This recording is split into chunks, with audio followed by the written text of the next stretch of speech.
It was interesting because several weeks ago, Paula and Jorge were talking about what music would be played today, and they mentioned My Sweet Lord. And, I've been exploring, different religious traditions in India. And so on Facebook last night, up pops My Sweet Lord with George Harrison. So it just seems like we're in this flow of wisdom. And I mentioned briefly during the children's time that we're more than halfway through an 18-month First Sunday series on the development of religious thought. And today we come to the Sikhs, and their belief system is particularly interesting because I think there are many touchstones of belief that connect their beliefs with Unitarian Universalism. In this country, Sikhs, unfortunately, have been the targets of anti-Muslim violence. Almost 3 years ago to the day, on August the 5th, 2012, a white supremacist entered the Sikh place of worship in Oak Creek, Wisconsin, and opened fire, killing 6 people and injuring 4, including a police officer who survived, but he was shot 14 times. Many people see the turban worn by Sikh men and some Sikh women and assume that they are Muslim. Sikhism is one of the youngest world religions in the Eastern world. It was established in 16th century India. At that time, of course, the dominant religion of the country, Hinduism, was in conflict with one of the newest religions in the area, Islam. So Sikhism developed in part as an alternative third path for people living in India and also now people from around the world. The name Sikh means a strong and able disciple. This religion, which has 25 million followers, was founded by Guru Nanak, who was born in the Punjab region of India in 1469.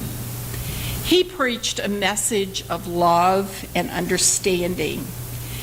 And in a sense, he was responding to, Unitarian Universalism often does that in our society. We respond to some of the things we see happening in society.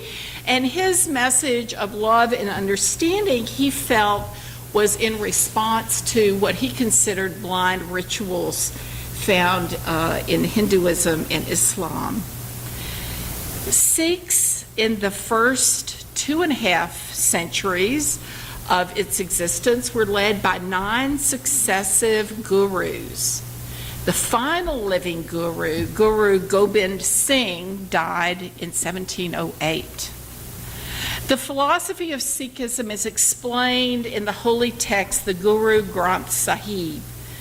This text gives guidance to the followers about how people should live their lives so that peace and salvation can be obtained in this life rather than in an afterlife.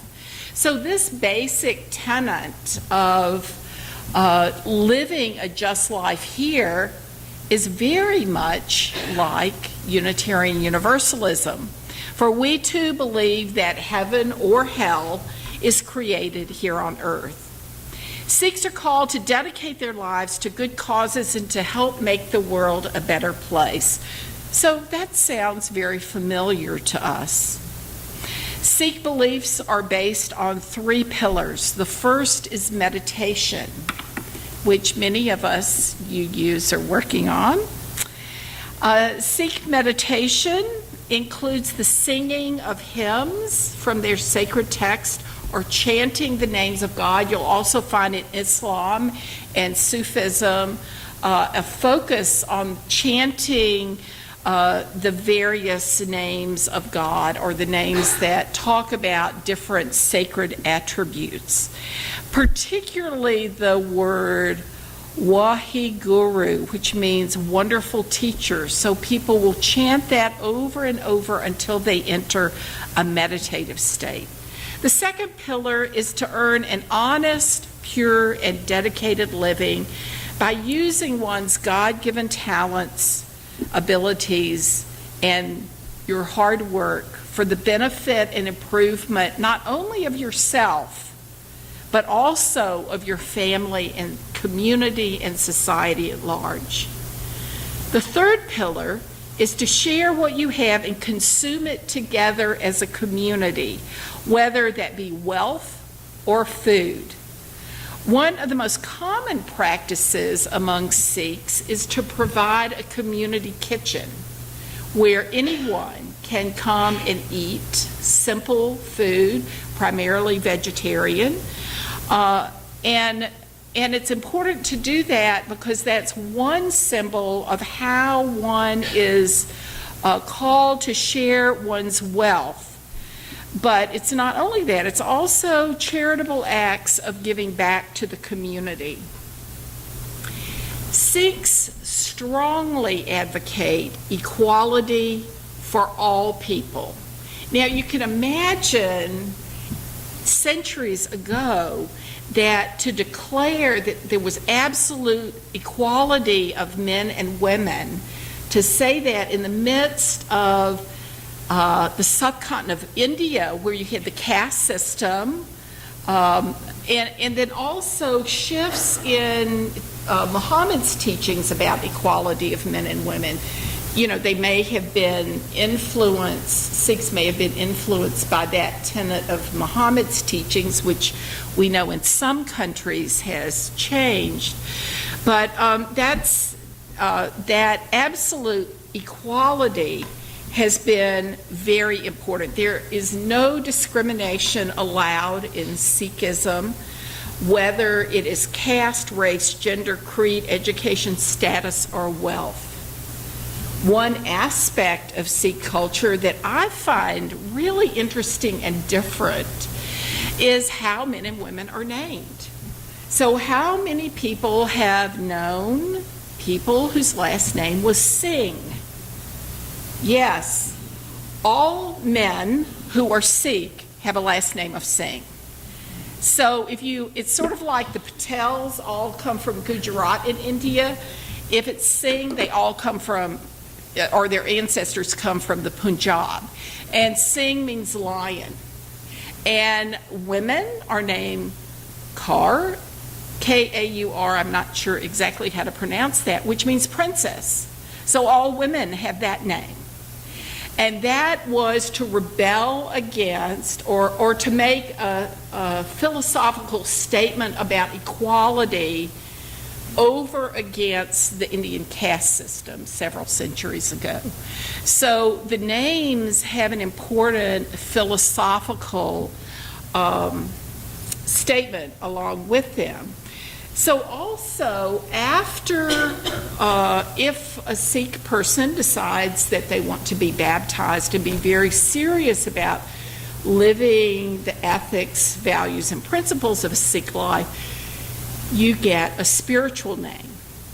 And so after that, both men and women wear physical symbols of their religion.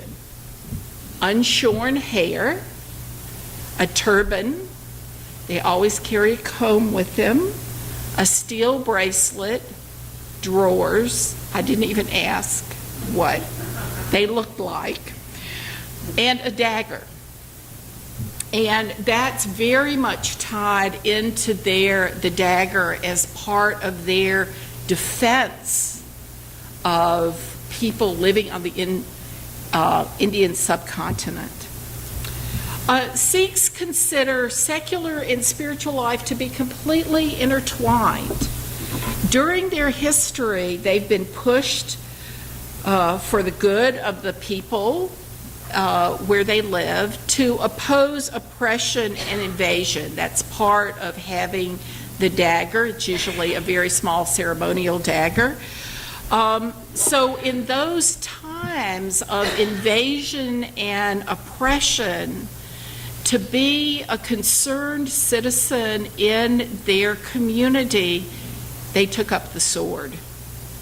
And Sikhs over the past since the 1500s, have taken a primary position in pushing oppressors out of India, but over the centuries it's been a great cost to their dedication. A central belief for Sikhs, and I thought it was very interesting, sometimes you pick hymns weeks ahead of time. So this morning as we were singing that hymn, I was like, oh, those words were good ones to pick for this service, because Sikhs believe in the oneness of God. And that's certainly what that hymn talked about. Sikhs believe that the earth has been going on for billions of years, that God created the entire universe and the earth, and they have been evolving ever since. And we usually don't, when we talk about different religious traditions, we don't see that science and evolution are sort of built into their philosophical understanding of life. So Sikhs are considered panentheists, believing that God is the animating force of all creation, but is greater than the cosmos. One image that I found, which was, I thought was very interesting, a good way to describe God, is that God is an ocean and that our soul is a drop of water. So to quote from a Sikh, the water droplet is separated from the ocean. So we as souls are separated. The droplets come on land in the form of rain. We are considered to be like those rain droplets. We have been separated from God and have been born in this world. The dignity of the rain droplet lies in merging back in the ocean. Just like those rain droplets, the main purpose of our souls is to merge back with God, to be one with Him. So when Sikhs talk about that merging back, that flows into their understanding of reincarnation. So I know that this will resonate with many people here in this room. Sikhs believe that all animals, as well as humans, are believed to have souls. There are questions about that in our society, but Sikhs have a clear understanding. Humans may enter many different forms through different lifetimes until the soul is purified and we become one with God. So there's this, as I talked with the children, there's this belief that there's a God seed, a spark within each soul. And it's the job of each person to find that spark or rediscover that spark or that jewel within. And one of the Sikh gurus said, for the sake of it, you journey to sacred shrines and holy rivers, but this priceless jewel is within your own heart. Sikhs live by many of the values that UU espouse. Certainly equality, we've talked about that. Humans are all equal before God. No discrimination is allowed.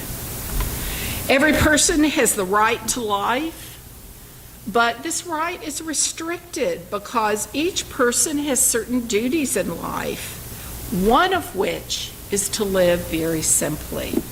A Sikh is expected. Now, not all Unitarian Universalists adhere to this, but all Sikhs are expected to rise early. That would not be me. Rise early, meditate and pray, consume only very simple food, perform an honest day's work, carry out duties for his or her family, enjoy life, have a positive attitude, be charitable, and support the needy. I mean, these are all values that we can support. And as I said before, Sikhs like UUs believe that actions count. For Sikhs, salvation is obtained by one's actions, good deeds, and remembrance of God.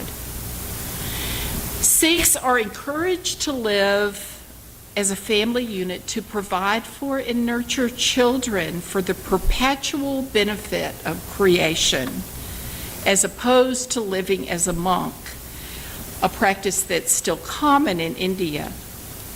Sharing and charity is a key tenet. Each Sikh is expected to give 10% of one's net earnings to charity.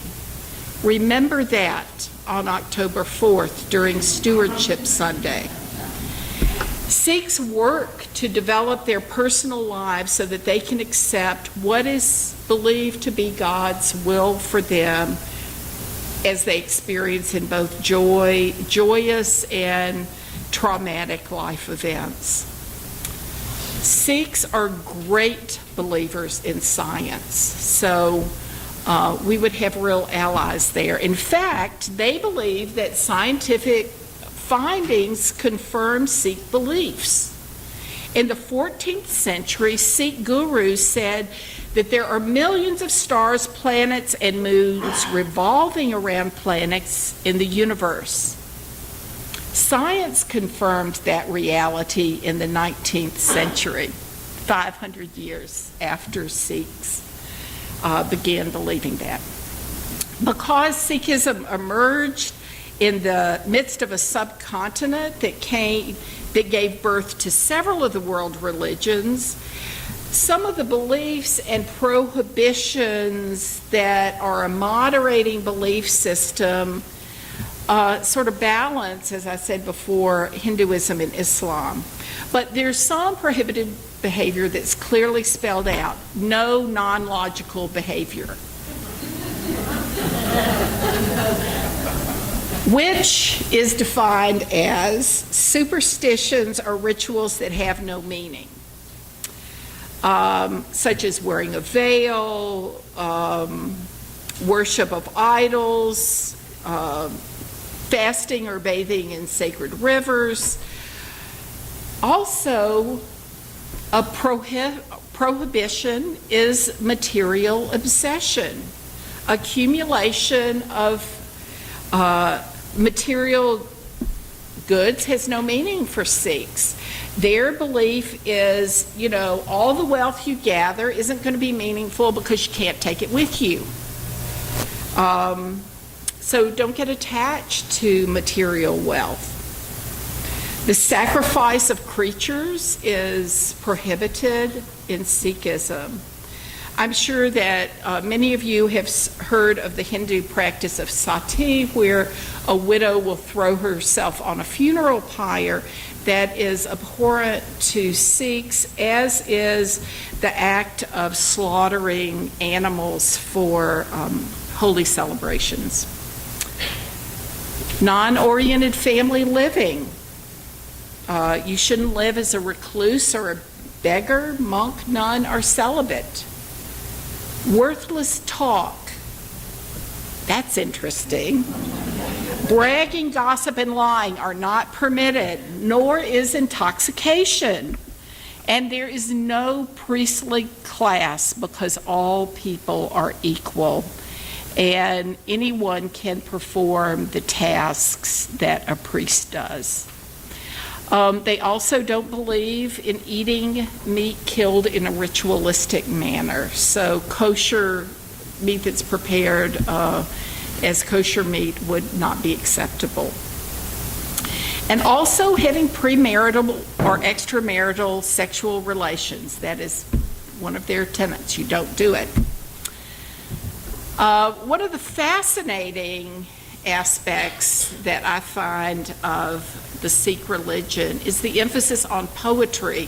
And I found that particularly interesting because I went to an event with Coleman Barks, who translates Rumi, and he was talking about being invited as a guest of the Iranian government, and he went as an emissary when the U.S. government couldn't officially send anyone.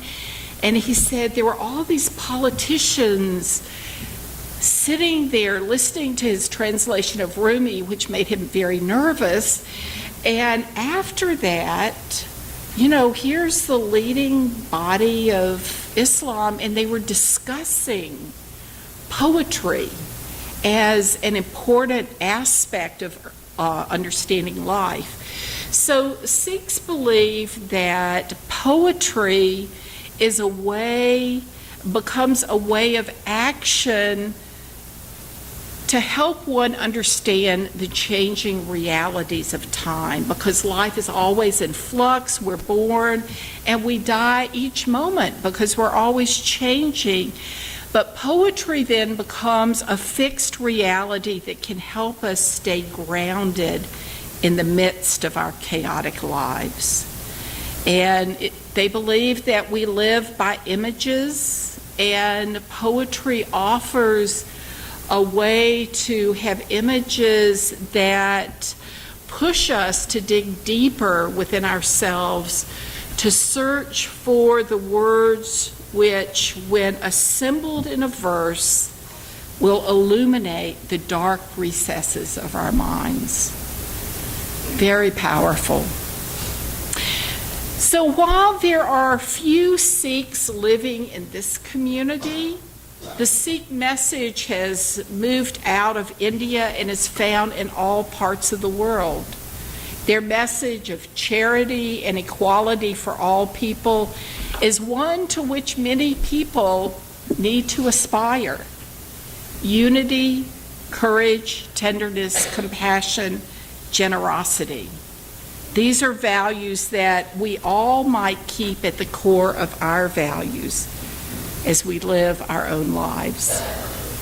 I invite us to rise in body or spirit as we share our closing hymn, number 148.